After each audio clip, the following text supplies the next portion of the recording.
Business. Thomas Koteka, you're a member of the Cook Islands Tourism Authority, and you're in Sydney on a roadshow. Can you tell me just how the Cook Islands has recovered from the cyclone earlier in the year, Cyclone Pat?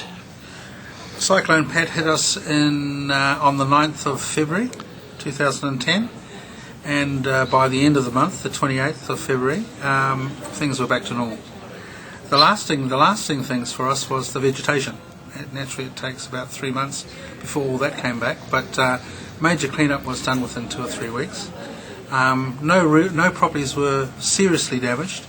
Most of the damage was with vegetation, gardens, landscaping. Many of the properties had to work extra hard to get their landscaping back on site. Most of the damage was done to old houses that were left by the owners who had left to go back to New Zealand, and those houses that were unattended were the ones that really suffered most of the damage. So like most cyclones, of course, it gets a lot of exposure in the media when it happens, but the media sometimes doesn't take too much notice of the clean-up effort. Have you found that it's been slow getting tourists back to the islands because of the publicity? No, not really. We did, from our experience, we perhaps got 2 cancellations, and that was it for Aitutaki.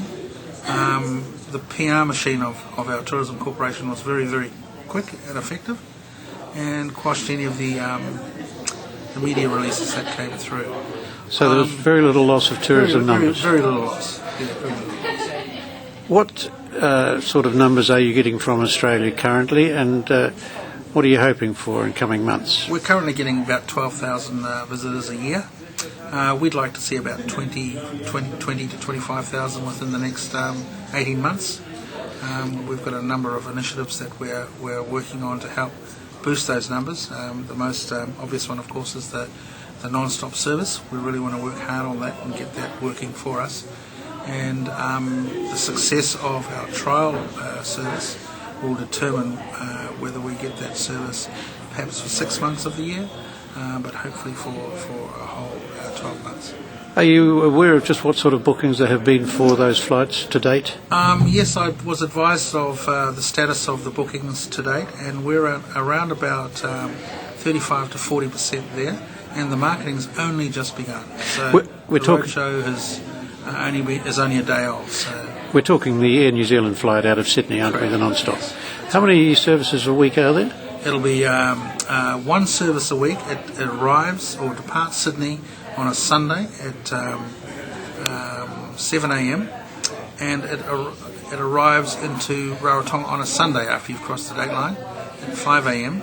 and then that flight is the direct flight and then comes back via Auckland.